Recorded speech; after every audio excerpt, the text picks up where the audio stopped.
Welcome to Brands on Tap, the podcast where we discuss all things brand related. So whether you're a business owner, industry expert, or simply interested, this podcast is for you.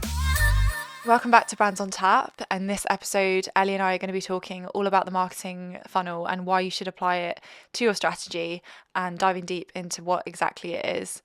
So It's exciting. it is, yeah. This is, one that's been on the list for a while. It has been. It's Yeah. it's the key part that I think once you kind of do your whole strategy, it's that roadmap, isn't it? So it's a key element to that. Yeah. But so should we start with what is it? What is the what marketing is it? funnel? That is the question, Yeah. I guess. Yeah. So it's, well, I mean, the definition for people is different, but it's basically that step from awareness all the way through to conversion and beyond, because we kind of take it the extra step. Yeah. I mean, if you were to Google it, you'd probably get 100 different definitions. For sure. And basically most of them on Google are like the 4 steps. So that's the one we found the most of was awareness, interest, desire, action. Yeah. But we use a different one. Yeah. And often actions interchangeable for conversion as well. Yeah. And they're meaning the same thing. I think if you Google it, like you say, you're going to see variants of the same word meaning the same thing for each stage of the process. So I also think you need to consider different marketing funnels based on what your product or service is, because it isn't a blanket approach, regardless. But anyway, the one we use is a 6-step funnel. So that's, I'm going to try and remember without looking at my notes. Awareness, interest, consideration, conversion, retention and advocacy. Yeah, advocacy, yeah. Okay. So we tend to go that bit further, don't we? Because I think it doesn't just stop at conversion ultimately. You want that to be a repeat ongoing customer or advocate for your brand business. And it circles back, because that advocacy stage is basically then your kind of trust building stage for the next person coming down the funnel. So yeah. And I think the whole point in it is that you're doing it so you identify each audience. You don't want your audience to drop off at any point. Mm-hmm. So that's why it exists. And it's a really common method that most marketers would probably use to apply to their strategy. I mean, if you're not using it and you struggle, you're just getting into marketing, it's probably a good place to start and use it to apply to your brand, your business, and see what the objective is really. Yeah, I mean, when we use it, we tend to take the bare bones of it, put in each definition per that business, and then put in the steps and relevant channels per step. Yeah. Which is complicated, but it's so easy when you have it written down, I think. Yeah. To make sense of it. So. Agreed. So I mean, starting with awareness then, that is pretty much top level when your target audience first becomes aware of your brand. It's that making first them aware of that they've got a problem you can solve, basically. Yeah. Might not be even a problem they knew they had. It's so top level. So that's the awareness stage, I guess. So that could just be the first ad they've seen, the first anything that they've seen of your brand that they hadn't seen before. Yeah, and again, it's so difficult. Well, not difficult. It's difficult to talk about in the sense that service or product is so different, but it's also the type of product, if it's a saturated market or not, is another kind of consideration to keep when you're kind of putting your business into this funnel. Yeah. But very different, an e-commerce one. Yeah. Versus a service base. Even the type of product, is it a large investment? Is it just a quick buy? Yeah. Is it something for pleasure? Is it something a need? It's really complicated. It's vast. But then it's so useful. It's versatile. You can use it for any business or service. So that's the great thing about it. It's a method that's universal. So you can apply it to whatever your business is. Yeah. So the next step. Just before we move on, do we want to go into the channels that you might use per each step? Okay. Because I mean, the ones I thought of were paid social, potentially paid Google. Is this for awareness? Yeah, for awareness. Yeah. I was thinking Google search, just to be there in case someone does search you. Yeah. I feel you need that as an always on anyway, if you can. Yeah. Organic social. I feel as well now that social is becoming a bit more of a search engine, which is a whole other debate. Yeah. But just having that presence is kind of essential. Because if I heard of a brand and wanted to check they were authentic, I would look on social to see if they've got not necessarily their following, but regular posting. So I feel it's essential to have that just in Agreed. case, is like a verification step kind of thing. And I know that we've said in like a previous episode about social media being a search engine and all of that. And again, that could be a single touch point. You know, if you key something in on your social media, like in the same way you would Google search or similar, you know, it's what's that first, you know, few selected brands that you then click on. So that's could be there as well. Yeah. I kind of think that any channel can be applied to any stage. Yeah. There are going to be more beneficial channels for the further down you get that are more better for remarketing and stuff like that. Yeah. Because you want to be more specific on those who you know have already engaged already through that funnel. But yeah, looking at the top level, I kind of think it could be anything online, offline. Yeah. To be fair. Agreed. Yeah, it's flooding that market, isn't it? And there's many touch points without being distasteful. Yeah.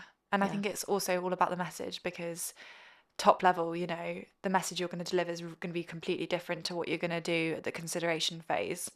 So it's weighing up and mapping out, okay, well, if someone's already looked at my website, added something to their basket, or signed up to a newsletter, but not completed the ultimate conversion that we want, what do they then want to receive from us to help them make that next step?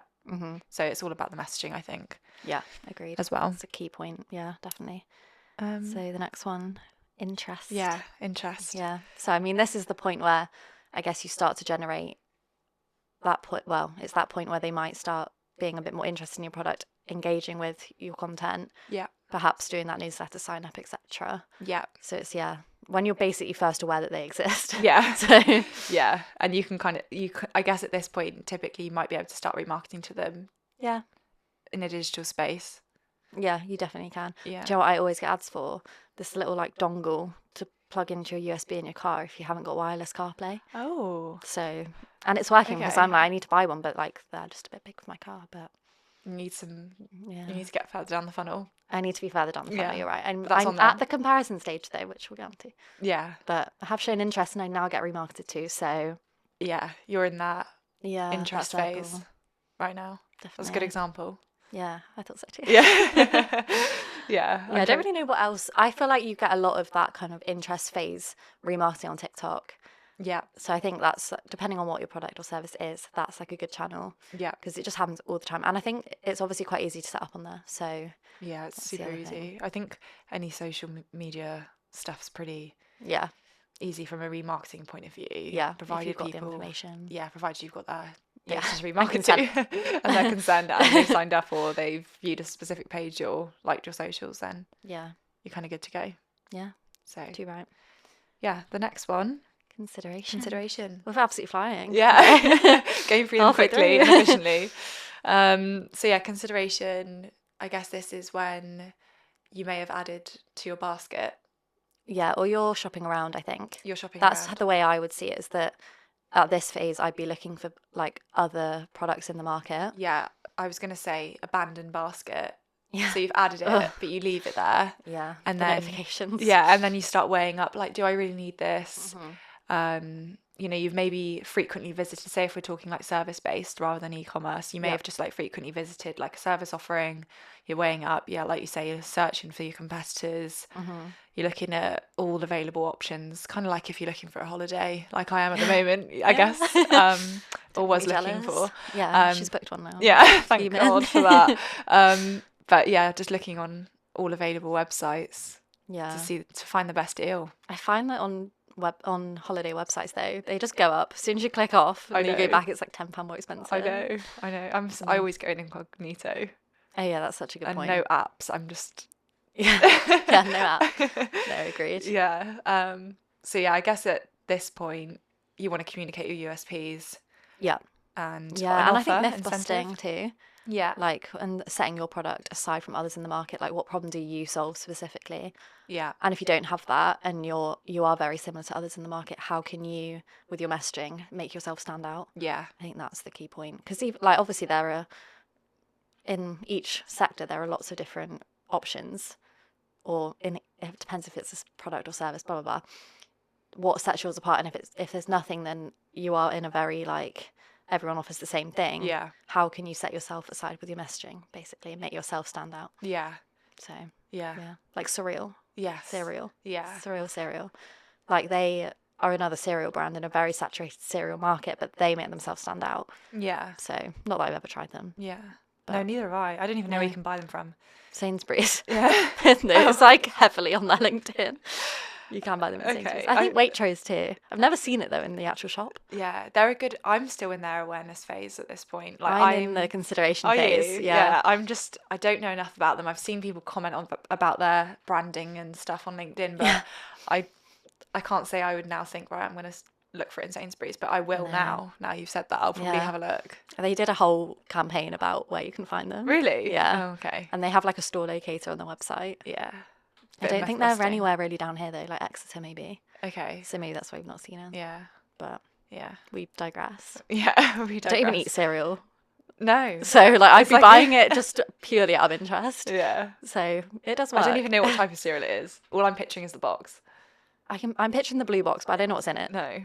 Yeah, that's such a good point. I want to say they did a banana flavoured one, or that could have been like an April Fool's. I have no idea. I have no idea what type of cereal it is or what flavour it is. I know it's got 0 sugar. Okay. 0 sugar? Less than a gram of sugar. Okay. Anyway. Yeah, they need to do something different there. Yeah. Because What's he just? I think that just kind of, I think that would be a shared opinion. It'd be interesting to test that, do a little poll on LinkedIn or something. Yeah. And see what people actually say, because I'm sure a lot of people just see the noise around them. Yeah. And don't progress any further, which is a good example of getting stuck in one phase. I think they're a good example. Like we spoke in our like 2025 predictions about that, like I don't care attitude of brands, and they were, I think, the leader of that. They sure were. That's like what's made me like, because I look at their stuff. Like if they put a LinkedIn carousel, I'll look at it. Saying that, there's sometimes like 30 slides, and I'm like, I can't bother to read that. Yeah. So maybe there's a sweet spot. But Yeah. Anyway, anything else for the consideration phase? I don't think so. I think we've covered everything. Yeah, I think so. I think the key point is as well that there's no, all of these channels that we're kind of going over, like Facebook, Google, you're not stopping them when you move on to the next phase. Yeah. Like, or you're basically there to like, you might initiate a new remarketing for people in each phase, basically. Yeah. Well, except the first one. Yeah. But yeah. Sorry, so you're saying setting up remarketing for every phase of the funnel? I think so. Yeah. Yeah. And like having a message support what phase they're in and like their engagement. Yeah. Because, yeah, you don't want to, I think just that's run the really same good point. remarketing message month after month. That's a really good boring. point, because that's the one thing that I think people miss with the whole funnel, is that they just think, okay, we'll think of one scenario of one individual at every stage, and they won't think of, well, actually, there are probably maybe 5 different audiences within that one stage that they need to address. It's more multifaceted than they think. Yeah. Faceted. Yeah, I think that came out right. So I think you said it right. Yeah, just a bit of a mouthful. But yeah, I think if you've got multiple audiences, they're not just going to simply, you're going to get drop off at every stage, but make sure That's still natural. Still addressing them. That's a really good point. Yeah. And also not having the same message per audience, right? Regardless of remarketing or like awareness, you kind of want to split your demographics where you can anyway. If you know you've got 2 distinct different markets, there's no saying you can't have different messaging going out to different audiences. Exactly. If you're in like paid means. And then different remarketing for each, and different landing so pages. Yeah. The whole thing, whole shebang. Yeah, that's so true. Segment your audiences then. So the next one is then conversion, which is the end result typically. Yeah. The end result before the important part in my head though. Yeah. I agree. And conversion can mean so many different things. Yeah. Because if it's a recruitment project, conversion might just be a point of contact. Mm-hmm. Conversion could be a purchase. Conversion could be where someone inquires first about your service. So I think it's really important at this conversion phase that you define what your conversion metric is. Yeah. Because if you are like a service-based product, and yes, they've got to that point of giving you a call because they want to use your service, if you're really bad at getting back to them or really disengaged when you speak to them on the phone, you could lose that active conversion already. Yeah. So I think from that point, based on your product offering, you basically need to like assess each step of point of contact to actual commitment, Yeah. because I think that's a big thing too.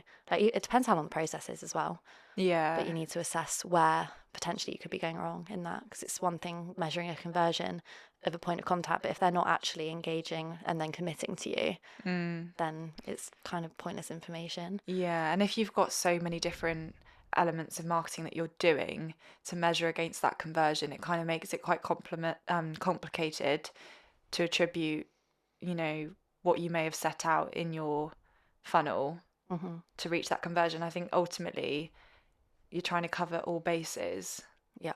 in the activities for the conversion, if you see what I mean. Yeah. I don't know if I've explained that very well, but what I'm trying to I say understood. what I'm trying to say is that the conversion can be obviously attributed to so many different marketing channels that you're putting in your strategy. So just try and map them all in to that conversion stage, because Yeah. it's basically anything that's going to tick over the edge for that conversion to happen, which could be a multitude of different things.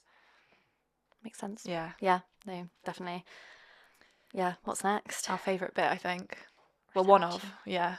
Retention. Yeah. Yeah. I think it's one of my favourite parts. We do a lot of recruitment, Yeah. like foster care recruitment, and retention is a big part of that. Yeah. And bettering people's experience through other marketing channels. So, like email marketing, Great one. portals. We'll deal with loads of different things, like retention wise. But yeah, email marketing, I think, is a really good retention tool. Yeah. And I think a lot of people miss it, is because you see it as a marketing tool to kind of bring that conversion rather than keep your audience. So I feel like email is probably the primary one as a yeah. channel that people would expect in this phase. Yeah. Because they've committed to staying on board with you and Yeah. receiving comms on a regular basis from you. So Yeah. you Like know that's that. and I think that's a privilege, like to have that. Yeah. Because a lot of people will say no Yeah. to email marketing, especially if it's a one-time purchase. Yeah. But I don't want to receive, if I've bought a log burner, Yeah. I'm not going to want to receive emails about other log burners, because Yeah. that's an investment piece. Like, Yeah, you might unsubscribe after. yeah, I just always unsubscribe to emails, Yeah. which is, it's only because they're not relevant to me anymore. Yeah, that's the I'm thing. yeah. So that's something to keep in mind, I think, that Yeah. you really want your list to be those of active users and active, like, yeah. Yeah. Yeah.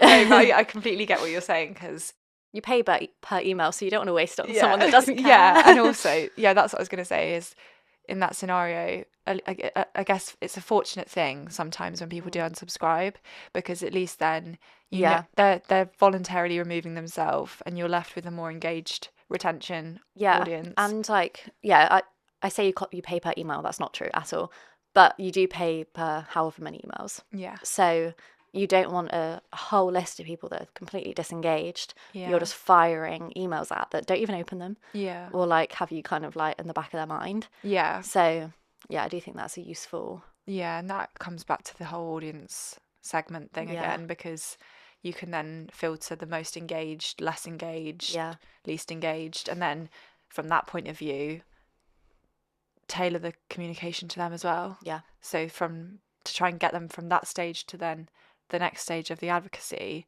you can then give them the information they need to do that, which is, I think, probably the reason why a lot of people don't progress onto the like retention and advocacy is because it's quite hard to try and then get someone who has, like you said, if you buy a log burner, it's maybe a one-off purchase, you're not going to then stay up to date with that brand. Very different to, say, a clothing brand that you're really enthused about. That's so true. That's why I think I want to stress that this marketing funnel, it's not like it's universal. You can apply it to anything, but the same methods can't be used for everyone. No. So you have to really apply it to your business and your like audience. Yeah.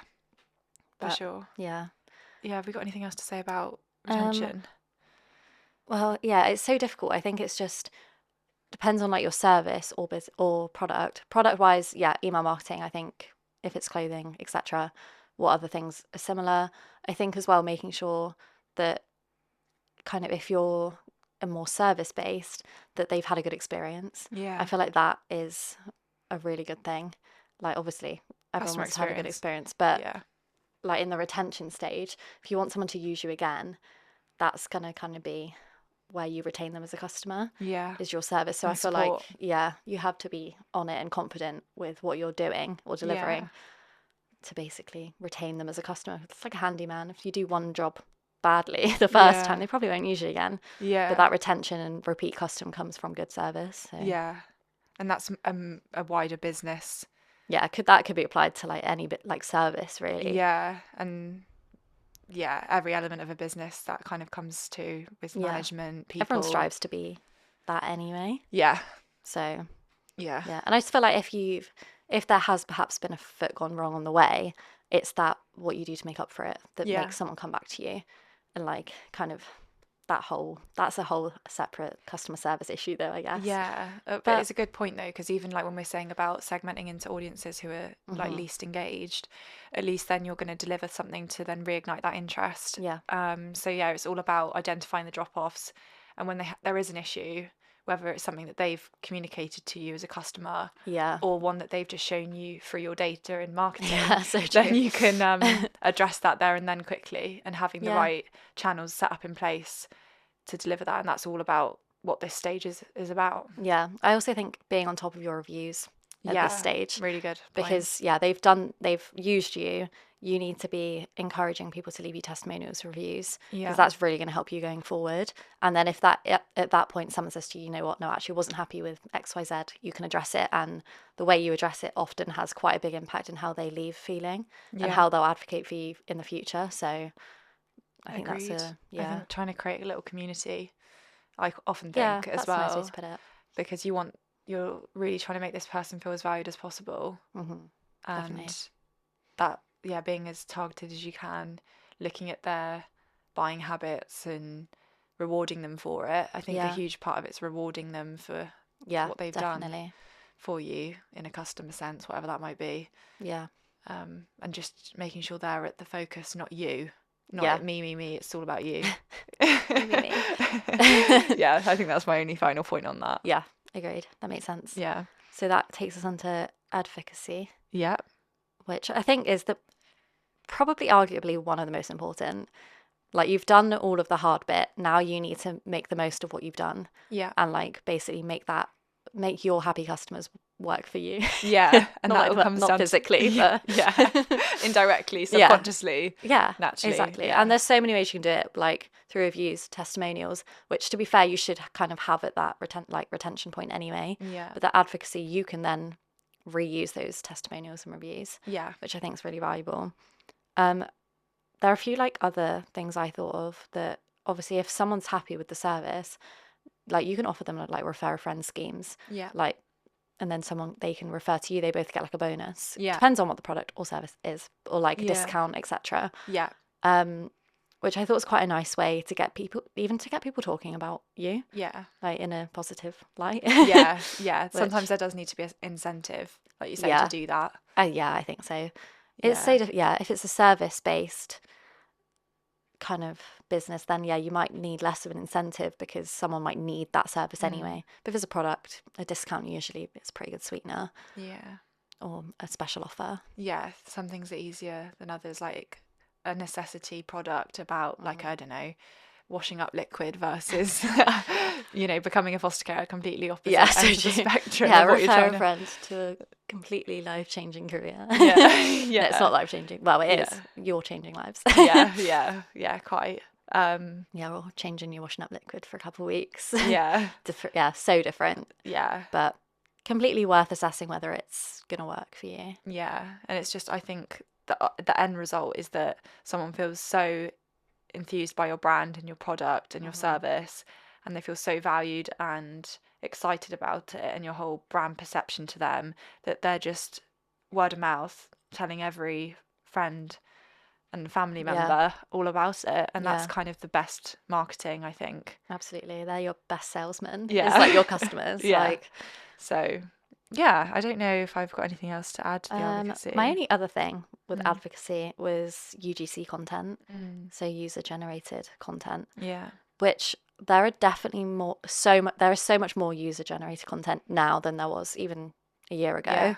Like now there's specific UGC content creators Yeah. that literally test things and try new services, new products to review them, which I think is a great way to earn an income anyway. Yeah. But yeah, it's just whether that would work for you. And then if you can pay someone that's used your service and is a real advocate for you, Yeah. there's no saying. And same with like influencer collaboration as Yeah. well.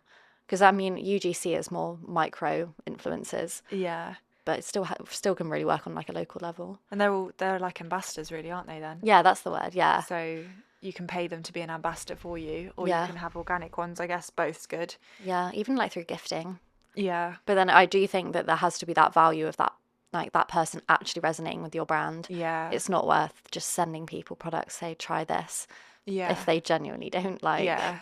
That's so true. I feel like the Yeah. best recipe is someone who's already, is great or loves Yeah, your brand. like already kind of advocating for you. Yeah, and then you feed them that. Yeah, That's like, it's only going to boost that. yeah. Yeah, That's like the best definitely. case scenario. It's like, was it Zoella with Liz Earle? Have you seen that? No. She's like been using Liz Earle for like 10 years. Yeah. Like I think it's like the cleanse and polish. Oh yeah. And like Yeah. someone like screen grabbed like her like through the years talking about Liz Earle, and like you can see the product development through that time. Oh yeah. And she's never been paid to talk about it, and that's the best marketing ever. Yeah. Like yeah. Is she sponsored by them now? I don't even think she is. I think she's just done that like because she Yeah. genuinely loves the product, and that is the best. Yeah. But then people always say though, isn't it, like if you get an influencer talking about you, when they say, "Oh, this is not a paid, I'm not getting paid for this," Yeah. that is the best. That like... is, yeah. And then they say, "Oh, I would love to be sponsored by this brand." And you're like, "Oh, yeah." But at least then your audience knows that. That's only if they've been a long-term follower, I guess. But Yeah, I think that's so. the whole Or point. have a of- genuine passion for your brand. Yeah. Yeah. So another one of, sorry, my examples are so like specifically like YouTubers, but Molly May using a hairbrush on Bambi. Oh yeah. This is going to be so random to anyone that doesn't know who I'm talking about. And like the brand were like, "Oh my God, she's using my hairbrush." They never asked her to. Like, Yeah. she just wasn't. That kind of content is so beneficial for businesses. Yeah. It's a bit potluck, isn't it? It is, yeah. If a celeb manages to use your product, Yeah. and then you can chat about it. Yeah.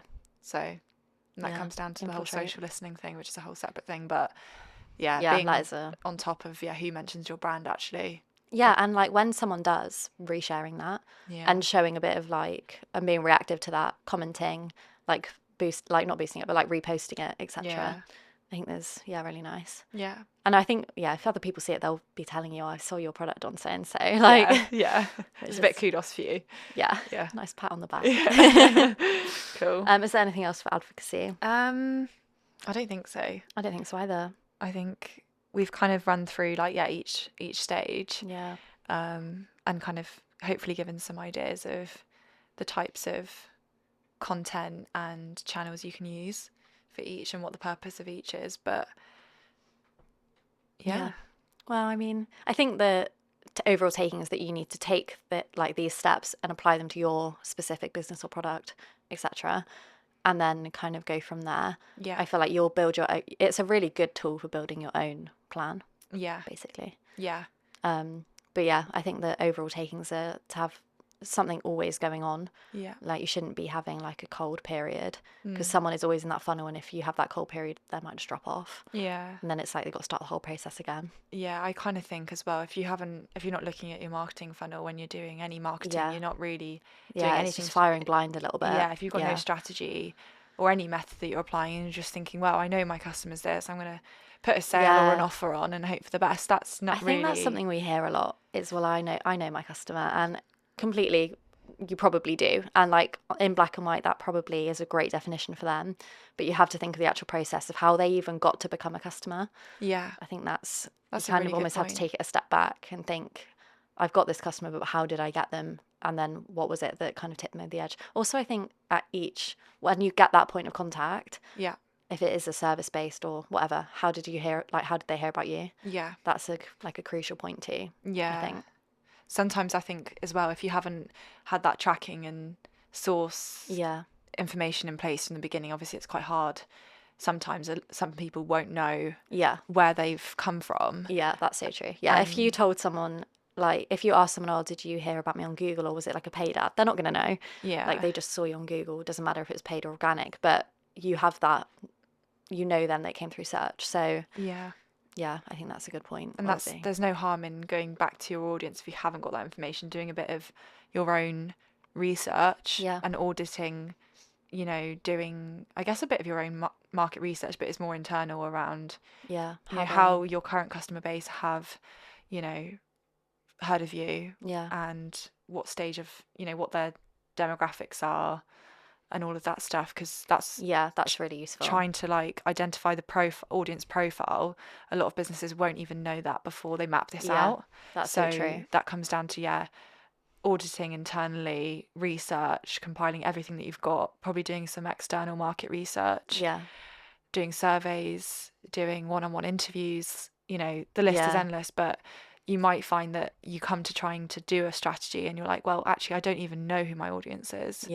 That's you can't just maybe skip to this and think this is going to solve all my that's so true. A lot of people this is might not know after the discovery. You need to know the fundamentals of who they are, the variants of them, where they've come from, what their typical user journey is.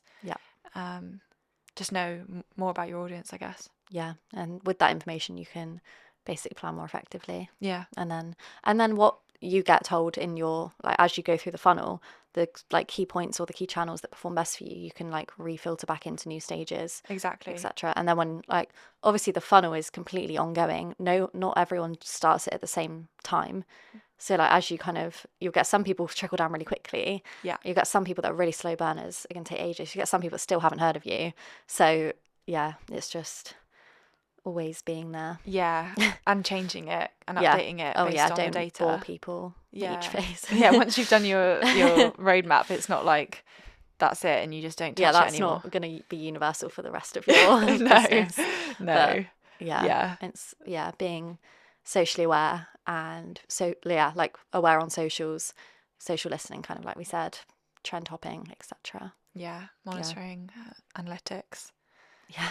And that's so true, because if your analytics are telling you one thing's really doing well for your website traffic, and then you think, oh well, that's actually quite high spend, don't want to do that anymore, what's the point in having the data? And then change your funnel to reflect that. You hope anyway. That's the best way to do it. Agreed. Cool. Is there anything else? I think that's it. I think that's it too. Wow. That was a micro episode. It was nice, short and sweet. Hopefully we've explained it well. But I think it's just really useful tool that you can apply to anything. Hopefully. Say that someone will like email us, be like, you can't use it on this, and I'll be like, just start mind mapping. Get your pen and paper, and sometimes that's the simplest way to start. Literally, if you haven't got an idea. So, cool. Well, thanks so much for listening, and we'll see you in the next episode. Bye.